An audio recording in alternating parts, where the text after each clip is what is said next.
નમસ્કાર, news at 10 સાથે હું છું પૂજા। સમાચારની શરૂઆત પહેલા એક નજર હેડલાઇન્સ પર। ઈડીએ ફારૂક અબ્દુલ્લાને મોકલ્યું સમન્સ। મની લોન્ડરિંગ કેસમાં આજે થવું પડશે હાજર।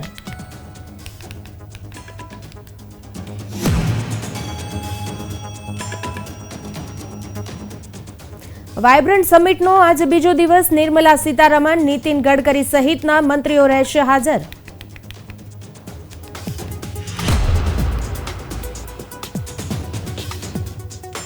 અયોધ્યા માટે અમદાવાદ, ભાવનગર, રાજકોટ અને સુરતથી દોડાવાશે આસ્થા ટ્રેન। રેલવે રાજ્યમંત્રી દર્શના જરદોશે ટ્વીટ કરી આપી માહિતી।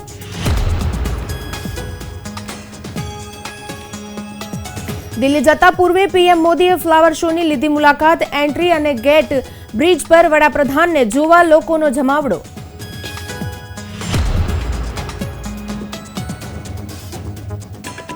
-5 ડિગ્રી થયું કાશ્મીરનું તાપમાન। ઉત્તર ભારતમાં પણ હાડ થીજવતી ઠંડી। ધુમ્મસના કારણે દિલ્હી જતી 24 ટ્રેનો મોડી।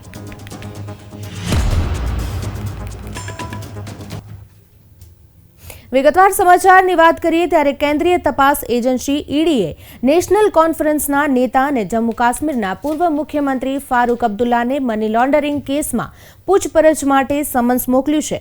ઈડીએ જમ્મુ કાશ્મીર ક્રિકેટ એસોસિએશનના મની લોન્ડરિંગ કેસમાં પૂછપરછ માટે સમન્સ મોકલ્યું છે। ઈડીએ વર્ષ 2022માં જેકેસીએમાં કથિત નાણાકીય ગેરરીતિ અંગે ચાર્જશીટ દાખલ કરી હતી। મણિપુર સરકારે મર્યાદિત સંખ્યા સાથે 14મી જાન્યુઆરીથી કોંગ્રેસની પ્રસ્તાવિત ભારત જોડો ન્યાય યાત્રા શરૂ કરવા માટે સ્થળને મંજૂરી આપી છે। મણિપુર સરકાર તરફથી આ મંજૂરી ઇમ્ફાલના હટ્ટા કાંગજી બુંગ મેદાનથી આપવામાં આવ્યા છે। કોંગ્રેસે સંપર્ક કર્યાના 8 દિવસ બાદ આ મંજૂરી મળી છે।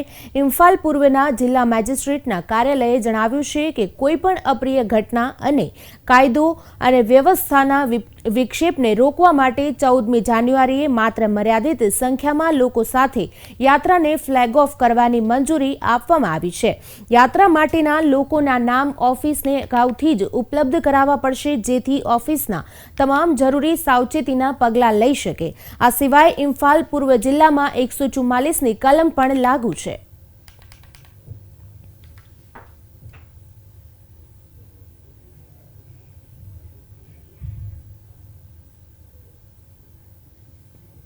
કોંગ્રેસે મણિપુર સરકાર પર આરોપ લગાવ્યા છે કે રાહુલ ગાંધીની ભારત જોડો ન્યાય યાત્રા માટે રાજ્ય સરકારે ઇમ્ફાલમાં પેલેસ મેદાનથી શરૂઆત કરવાની મંજૂરી આપી નથી।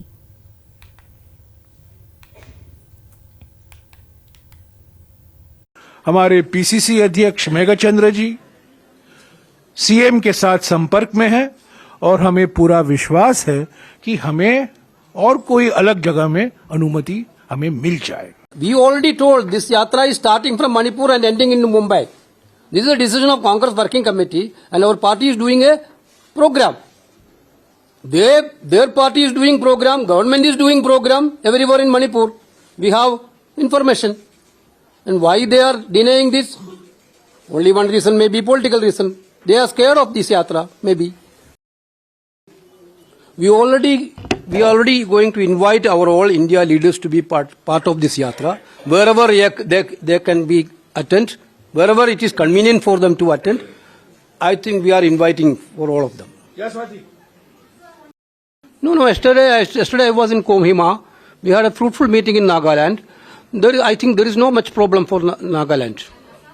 Assam also, how can it be? It's a yatra only. ભાજપના રાષ્ટ્રીય અધ્યક્ષ જેપી નડ્ડાએ કોંગ્રેસની ભારત જોડો ન્યાય યાત્રાને ભારત તોડો અન્યાય યાત્રા ગણાવી હતી।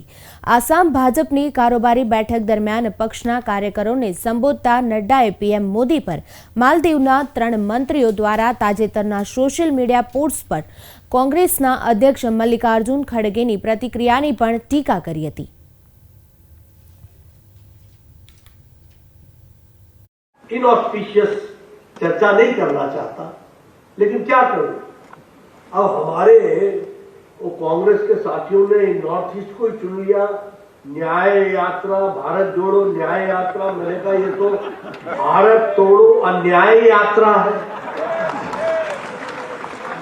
ये भारत तोड़ो अन्याय यात्रा है. The culture of politics has changed now. And under the dynamic leadership of Prime Minister Modi, the politics, the definition of politics has also changed now. बदल गया है, उसका रूप बदल गया है, सोच बदल गई है. मोदी जी ने हम लोगों को सिखाया है रिपोर्ट कार्ड पॉलिटिक्स. जो कहा था वो किया है, जो नहीं कहा था वो भी करके दे रहे हैं. ये बात हम लोगों ने की. इंटरनेशनल टर्मिनोलॉजी थी, एक ही टर्मिनोलॉजी थी, India and Pakistan, India and Pakistan. जब इंडिया बोलते थे तो पाकिस्तान बोलते थे, जब इंडिया बोलते थे तो साथ में पाकिस्तान जोड़ते थे. ये इंटरनेशनल फ्रेज था, ये इंटरनेशनल फ्रेजियोलॉजी थी. अंतरराष्ट्रीय भाषा में इंडिया एंड पाकिस्तान ऐसे बोलते थे. मोदी जी के राज्य के बाद इंडिया इंडिया हो गया, भारत हो गया, पाकिस्तान कहां पहुंच गया, पाकिस्तान जाएगा. સંરક્ષણ મંત્રી રાજનાથ સિંહે ચીન મુદ્દે મોટું નિવેદન આપ્યું છે. તેમણે કહ્યું કે ચીનની સરકારે પણ હવે એ વાતનો સ્વીકાર કર્યો છે કે છેલ્લા કેટલાક વર્ષોમાં થયેલા આર્થિક ફેરફારોને કારણે ભારત વિશ્વમાં આર્થિક અને વ્યૂહાત્મક રીતે શક્તિશાળી બની ગયું છે. રાજનાથ સિંહ હાલ લંડનના પ્રવાસે છે. લંડનમાં ઇન્ડિયા હાઉસ ખાતે તેમનું ભવ્ય સ્વાગત કરવામાં આવ્યું હતું. આ કાર્યક્રમમાં રક્ષામંત્રીએ કહ્યું કે વર્ષ 2075 અથવા 2080 સુધીમાં ભારત આર્થિક વ્યૂહરચનાના મામલામાં વિશ્વનો નંબર 1 દેશ બની જશે. રાજનાથસિંહે બ્રિટનના વડાપ્રધાન ઋષિ સુનક સાથે પણ મુલાકાત કરી અને દ્વિપક્ષીય મુદ્દાઓ પર વ્યાપક ચર્ચા પણ કરી. चाइना गवर्नमेंट भी ये मानती है कि भारत में इकोनॉमी और जो स्ट्रेटेजिक जो चेंजेस आए हैं उसके कारण भारत अब इकोनॉमिक और स्ट्रेटेजिक पावर बन गया है. यह चाइना भी स्वीकार करता है. यह चाइना के रहने वाले एक राइटर ने ग्लोबल टाइम्स में लिखा है, जो कि यह चाइनीज गवर्नमेंट का ये माउथपीस पेपर है. 2075 आते आते 2080 आते आते भारत इकोनॉमिक साइज के मामले में दुनिया में नंबर 1 की कंट्री है. ગાંધીનગર મહાત્મા મંદિર ખાતે આજે વાયબ્રન્ટ ગુજરાત સમિટનો બીજો દિવસ છે. આજે બીજા દિવસના કાર્યક્રમમાં કેન્દ્રીય મંત્રીઓનું જમાવડું જોવા મળશે. આજે કેન્દ્રીય મંત્રીઓ વિવિધ સેમિનારમાં હાજરી આપશે. આ સાથે દિવસભર વિવિધ મુદ્દાઓ પર સેમિનાર થશે. ઉલ્લેખનીય છે કે ગત રોજ વાયબ્રન્ટ સમિટના પ્રથમ દિવસે પ્રધાનમંત્રી નરેન્દ્ર મોદી સહિતના દિગ્ગજો ઉપસ્થિત રહ્યા હતા. વાયબ્રન્ટ ગુજરાત ગ્લોબલ સમિટના બીજા દિવસે એટલે કે આજે કેન્દ્રીય મંત્રી અશ્વિની વૈષ્ણવ, નિર્મલા સીતારમણ, નીતિન ગડકરી, ધર્મેન્દ્ર પ્રધાન સહિત વિવિધ મંત્રીઓ હાજરી આપશે. જેમાં આજે દિવસભર વિવિધ મુદ્દાઓ પર સહભાગી દેશોના સેમિનાર પણ યોજાશે. Vibrant Gujarat global investment summit અંતર્ગત ગ્લોબલ ફિનટેક લીડરશીપ ફોરમેન આયોજન ગિફ્ટ સિટીમાં કરવામાં આવ્યું હતું. તેમાં વડાપ્રધાન નરેન્દ્ર મોદીએ દુનિયાની દિગ્ગજ ફાઇનાન્સ અને ટેકનોલોજી કંપનીની સીઈઓ સાથે મીટિંગ કરી હતી.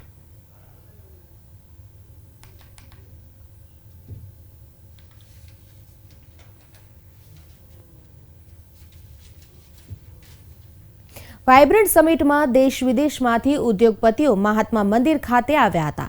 તેમણે ગુજરાતમાં નવા રોકાણની જાહેરાતો કરી છે. ત્યારે અમૂલે પણ પોતાના ડેરી પ્લાન્ટ વિસ્તરણની યોજના બનાવી છે. અમૂલ આગામી વર્ષોમાં 12 થી 13,000 કરોડનું રોકાણ કરશે. અમૂલ ખાડી દેશોમાં ડેરી પ્રોડક્ટની સપ્લાય વધારશે.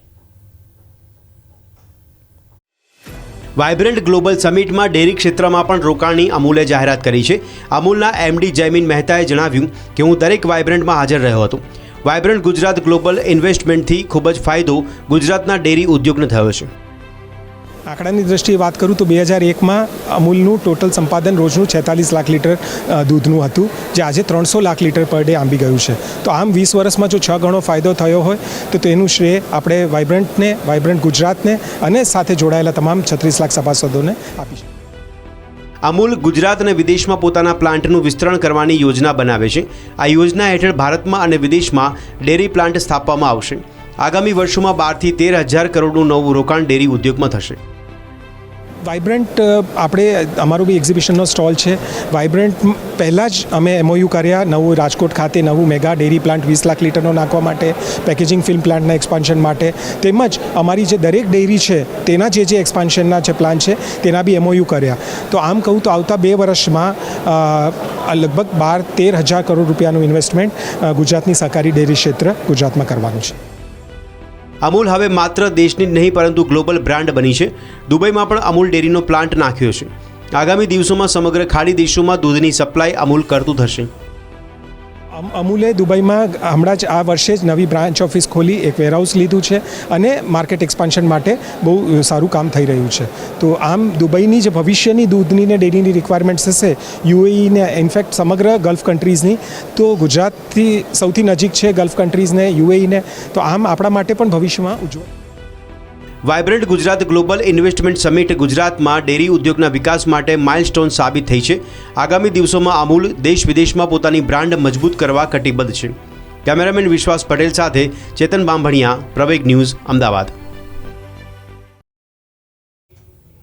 મહાત્મા મંદિર ખાતે કેન્દ્રીય નાણામંત્રી ડોક્ટર નિર્મલા સીતારમણે ગુજરાતના રોડ મેપના વિઝન ડોક્યુમેન્ટ વિકસિત ગુજરાત @2047નું વિમોચન કર્યું હતું.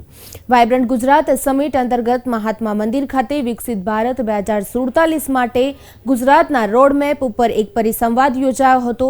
આ પરિસંવાદમાં કેન્દ્રીય નાણામંત્રી ડોક્ટર નિર્મલા સીતારમણ અને ગુજરાત રાજ્યના મુખ્યમંત્રી ઉપસ્થિત રહ્યા હતા.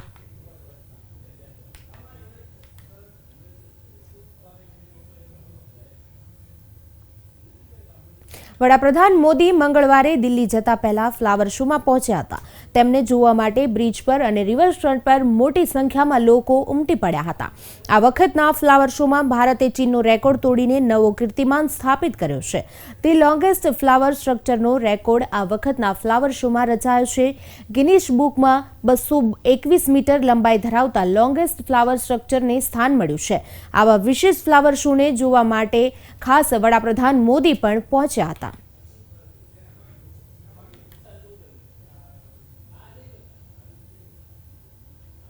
આ ગિનિસ બુકમાં જે ફ્લાવર શોનો રેકોર્ડ છે એ પ્રથમ વખત છે. ગઈ વખત જે ચીનનો રેકોર્ડ જે 166 મીટરનો હતો એ અમદાવાદ મ્યુનિસિપલ કોર્પોરેશન દ્વારા આ રેકોર્ડ તોડવામાં આવ્યો છે. અને સાથે સાથે હું કહીશ કે જોગાનું જોગ આજે માનનીય વડાપ્રધાન શ્રી નરેન્દ્રભાઈ મોદીજી અહીંયા છે અને આ ગિનિસ બુક વર્લ્ડ ઓફ રેકોર્ડમાં આ ફ્લાવર શોનો સમાવેશ કરવામાં આવેલ છે. અને આપણે હવે આંતરરાષ્ટ્રીય સ્તર પર આ ફ્લાવર શોને લઈ જઈ રહ્યા છે. અયોધ્યામાં 22 જાન્યુઆરી યોજાનાર રામલલાની પ્રાણ પ્રતિષ્ઠા કાર્યક્રમમાં ભાજપના વરિષ્ઠ નેતા લાલકૃષ્ણ અડવાણી પણ હાજરી આપશે. વિશ્વ હિન્દુ પરિષદના એક નેતાએ આ અગાઉ માહિતી આપી છે. અગાઉ એવા અહેવાલ હતા કે અડવાણીની તબિયત ખરાબ છે, તેથી તેઓ કાર્યક્રમમાં હાજરી આપી શકશે નહીં. વિશ્વ હિન્દુ પરિષદના એક નેતાએ 19 ડિસેમ્બરે લાલકૃષ્ણ અડવાણી અને મુરલી મનોહર જોશીને પ્રાણ પ્રતિષ્ઠા સમારોહમાં હાજરી આપવા આમંત્રણ આપ્યું હતું. અડવાણી અને જોશીએ કહ્યું છે કે તેઓ આ સમારોહમાં હાજરી આપવા માટે પૂરા પ્રયાસ કરશે.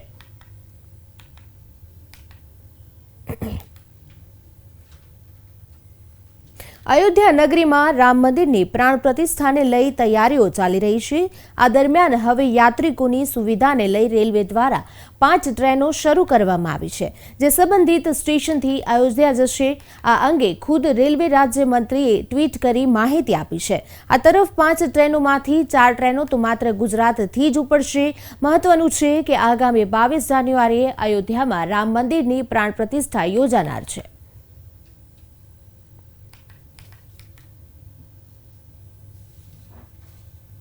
ધરમપુરના કેટલાક સ્થાનિક કલાકારોએ શાળાના વિદ્યાર્થીઓ સાથે મળીને 1 કિલોમીટર લાંબા કપડા પર રામાયણનું નિરૂપણ કર્યું છે. આ નિરૂપણ વારલી શૈલીની પેઇન્ટિંગ દ્વારા કરવામાં આવ્યું છે. આદિવાસી વિસ્તારની વિવિધ શાળાઓના 7000 વિદ્યાર્થીઓએ ભેગા મળીને આ પેઇન્ટિંગ તૈયાર કરેલ છે. આયોજકના જણાવ્યા અનુસાર પેઇન્ટિંગ કરવાનું આયોજન સ્થાનિક કલાને પ્રકાશિત કરવાનો ઉદ્દેશથી કરવામાં આવ્યું છે. સાથે જ શાળાના બાળકો પરંપરાગત કલાના સ્વરૂપો વિશે જાગૃત થાયને તે પણ ઉદ્દેશ છે.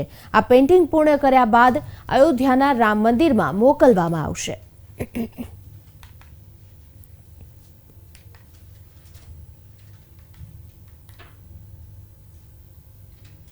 કોંગ્રેસે રામ મંદિર પ્રાણ પ્રતિષ્ઠા કાર્યક્રમમાં હાજર ન રહેવાનો નિર્ણય લીધો છે. સોનિયા ગાંધી અને કોંગ્રેસ અધ્યક્ષ મલ્લિકાર્જુન ખડગે 22મી જાન્યુઆરીએ યોજાનારા કાર્યક્રમમાં હાજરી આપવાનો ઇનકાર કરી દીધો છે. એટલું જ નહીં, લોકસભામાં કોંગ્રેસના નેતા અધીર રંજન ચૌધરી પણ આ કાર્યક્રમમાં હાજરી આપશે નહીં. કોંગ્રેસે એક પ્રેસ રિલીઝ જાહેર કરીને કહ્યું કે આ કાર્યક્રમ ભાજપ અને આરએસએસનો છે. બીજી તરફ કોંગ્રેસના ગુજરાતના નેતા અર્જુન મોઢવાડિયા હાઈકમાન્ડના આ નિર્ણયથી અસહમત છે. તેમણે આ મામલે કોંગ્રેસને સૂચનો પણ કર્યા છે. જ્યારે કોંગ્રેસના પ્રવક્તા હેમાંગ રાવલે તો જાહેરાત કરી છે કે તેઓ રામ મંદિરમાં રામલલ્લાના દર્શન કરવા અયોધ્યા જશે.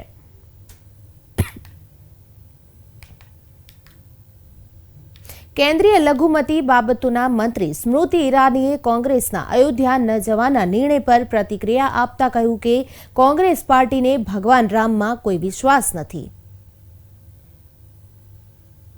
आपको अपेक्षा थी कि वो जाने वाली है? ऐसा नहीं भैया, जिसकी जो आस्था वो वहां जाए, जिसकी जो आस्था वो वहां जाए. उनकी राम में आस्था नहीं है, आज वो उन्होंने प्रमाणित किया. तो जो राम जी की इच्छा. इतना ही कहूंगी कि हमने एक ऐसा नेता पाया है, मंदिर चाहे लोकतंत्र का हो या राम का, निष्ठा में, सेवा में मोदी ने कोई कमी नहीं छोड़ी है. શિવસેનાના શિંદે જૂથના 16 બળવાખોર ધારાસભ્યોને ગેરલાયક ઠેરવવાના મામલામાં સ્પીકર રાહુલ નાર્વેકરે ઉદ્ધવ જૂથને મોટો ઝટકો આપ્યો છે. પોતાના નિર્ણયમાં તેમણે શિવસેના પ્રમુખની સત્તા પર સવાલો ઉઠાવ્યા હતા. તેમણે નિર્ણય લેવા માટે શિવસેનાની રાષ્ટ્રીય કાર્યકારિણીને પ્રાધાન્ય આપ્યું હતું. તેમણે કહ્યું કે 2018નું નેતૃત્વ માળખું માન્ય નથી. વાસ્તવિક શિવસેના 1999ના શિવસેનાના બંધારણ અનુસાર નક્કી કરવામાં આવી હતી, જે મુજબ પાર્ટીમાં રાષ્ટ્રીય કાર્યકારિણી સર્વોચ્ચ છે. શિવસેના પ્રમુખને પણ રાષ્ટ્રીય કાર્યકારિણીમાંથી સત્તા મળે છે. ઉદ્ધવનું નેતૃત્વ પાર્ટીના બંધારણ પ્રમાણે નથી. યુબીટી જૂથની દલીલમાં કોઈ યોગ્યતા નથી. ઉદ્ધવ ઠાકરેને એકનાથ શિંદેને પાર્ટી વિધાયક દળના નેતા પદ પરથી હટાવવાનો અધિકાર નહોતો. વિધાનસભાના અધ્યક્ષે લગભગ 1.5 કલાક સુધી નિર્ણયના તકનીકી પાસાઓનો ઉલ્લેખ કર્યો અને પછી ઉદ્ધવ ઠાકરે જૂથની માંગને નકારી કાઢી.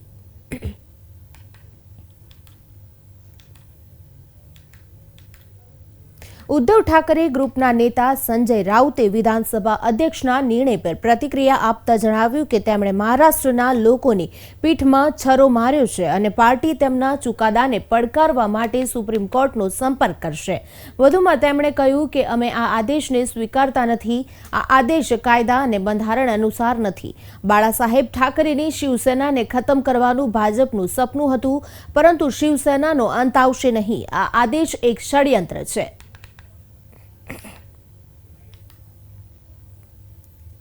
देखिए, हम सुप्रीम कोर्ट जरूर जाएंगे. हम न्यायालय में हमारी लड़ाई जारी रहेगी. ये जो कोई विधानसभा के स्पीकर है जिसको ट्रिब्यूनल का अधिकार दिया था सुप्रीम कोर्ट ने, उनको एक बहुत बड़ा नया इतिहास लिखने का मौका मिला था. संविधान के आधार पर निर्णय देने का और इतिहास निर्माण करने का उनको एक बहुत बड़ा मौका मिला था. वो मौका गंवाया है. और इस व्यक्ति ने भी महाराष्ट्र के पीठ में खंजीर खुपसा है. इस व्यक्ति ने जो संविधान पीठ पर बैठे हैं और निर्णय दिया है, उस व्यक्ति ने भी महाराष्ट्र के पीठ में खंजीर खुपसा है. और इतिहास उनको याद रखेगा कि जिसने भी ये निर्णय दिया है और जो आज इस निर्णय के बाद तालियां पीट रही है या पटाखे बजा रहे हैं, वो सब महाराष्ट्र के गद्दार और बेईमान है. और उनकी स्थिति मुसोलिनी जैसी होगी. मुसोलिनी जो दिल्ली से ऑर्डर मिला है, वो ऑर्डर यहाँ दिया है. संविधान, कानून, नियम, हाँ, सत्य क्या है उस बारे में ऑर्डर नहीं है. जमीनी हकीकत क्या है इस बारे में ऑर्डर नहीं है. भारतीय जनता पार्टी का एक बहुत बड़ा षड्यंत्र रहा, बहुत बड़ा पुराना सपना रहा था कि एक दिन हम बाला साहब ठाकरे की शिवसेना खत्म कर देंगे. लेकिन शिवसेना ऐसी खत्म नहीं होगी. आपके एक निर्णय से, आपके कागज से, आपके भाड़े के तट्टू के मुंह से कोई अधिकार और ऑर्डर देने से। રાજ્યમાં સતત બીજા દિવસે ઠંડીમાં ઘટાડો થયો છે, જેમાં 9 ડિગ્રી સાથે નલિયા સૌથી ઠંડુ શહેર બન્યું છે. અમદાવાદમાં 17 ડિગ્રી તો ગાંધીનગરમાં 16 ડિગ્રી તાપમાન નોંધાયું છે. તેમજ ભુજમાં 11 ડિગ્રી, રાજકોટમાં 12 ડિગ્રી તાપમાન છે. ડીસા અને કંડલામાં 13 ડિગ્રી તાપમાનનો પારો છે. સુરેન્દ્રનગરમાં 13 ડિગ્રી, કેશોદમાં 14 ડિગ્રી સાથે વલસાડમાં 15 ડિગ્રી તાપમાન નોંધાયું છે.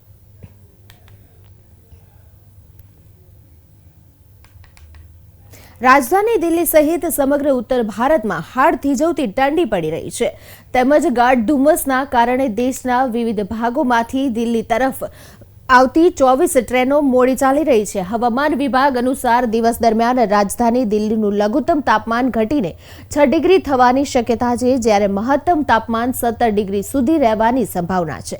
ગાઢ ધુમ્મસને કારણે વિઝિબિલિટી ઓછી હોવાથી વાહન ચાલકોને મુશ્કેલીનો સામનો કરવો પડી રહ્યો છે. ઠંડીને કારણે જનજીવન પ્રભાવિત થયું છે.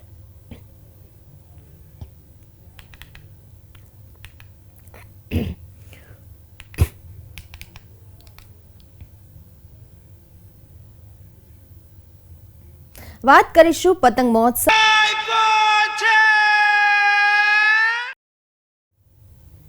સુરતમાં આંતરરાષ્ટ્રીય પતંગ મહોત્સવનું આયોજન કરાયું, જેમાં દેશ વિદેશના 97 પતંગબાજોએ જુદી જુદી થીમના પતંગો આકાશમાં ઉડાવી લોકોને આશ્ચર્યચકિત કર્યા હતા. પરંતુ આ વર્ષે પતંગ મહોત્સવમાં રમતોત્સવની ઝલક વધારે જોવા મળી હતી.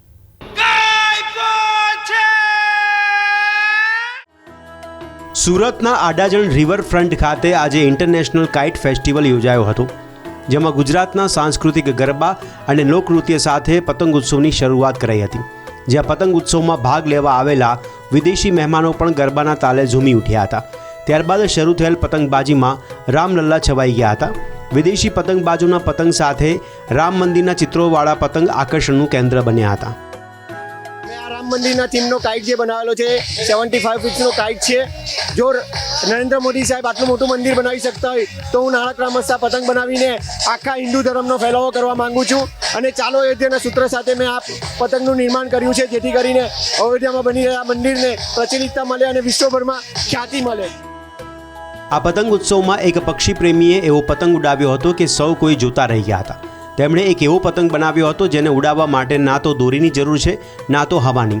આ એક ઇલેક્ટ્રિક પતંગ છે, જે સુરતના વિકી વખારિયા નામના વ્યક્તિએ પોતાના શોખ માટે બનાવ્યો હતો.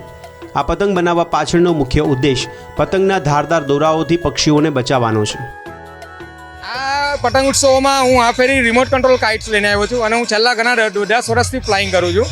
પણ એનો ઉદ્દેશ્ય એ છે કે ઘણીવાર આપણે જોઈએ છે કે કબૂતર્સ માજાઓથી કપાઈ જાય છે, લોકોના ગળા કપાઈ જાય છે. તો અમારા મગજમાં એક સ્ફૂર્ણા આવી કે આપણે કંઈક એવું વિચારીને બનાવીએ કે જેથી લોકોને નુકસાની નહીં થાય. એટલે અમે રિમોટ કંટ્રોલ પતંગ્સની ડિઝાઇન કરી અને ઘણી મહેનત કરી. એકચ્યુઅલી અમને બહુ ટાઈમ લાગ્યો અને ઘણા વર્ષોથી અમે લોકો આને ફ્લાય કરી રહ્યા છે અને આને બનાવતા મને ઓછામાં ઓછા 5 વર્ષ લાગ્યા છે. દેશ વિદેશથી સુરત આવેલા પતંગબાજોના વિવિધ આકારોવાળી અને અવનવી ડિઝાઇનથી તૈયાર કરવામાં આવેલા રંગબેરંગી પતંગોથી આકાશ રંગાઈ ગયું હતું. દેશ વિદેશના પતંગબાજોએ ભાતીગળ પતંગો વડે કલા કૌશલ્યથી ભરપૂર પતંગબાજી કરીને સુરતીઓને મોહી લીધા હતા.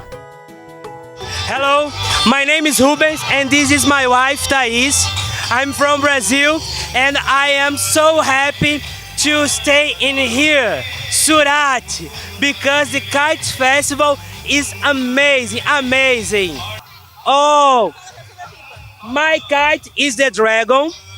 It is the traditional kite from Brazil. We use paper and bamboo from Amazonia. Yes? સુરતમાં આયોજિત આ આંતરરાષ્ટ્રીય પતંગ મહોત્સવમાં આંતરરાષ્ટ્રીય કક્ષાના 37, મહારાષ્ટ્ર, દિલ્હી અને કર્ણાટકના 14 તથા ગુજરાતના સુરતના 39, નવસારીના 1 અને વડોદરાના 5 તથા ભરૂચના 1 મળી કુલ 97 પતંગબાજોએ ભાગ લીધો હતો. આ ઉપરાંત આ પતંગ ઉત્સવ દરમિયાન રામધૂન અને જય શ્રી રામના ગીતોએ ધૂમ મચાવી હતી. પ્રવેગ ન્યૂઝ, સુરત.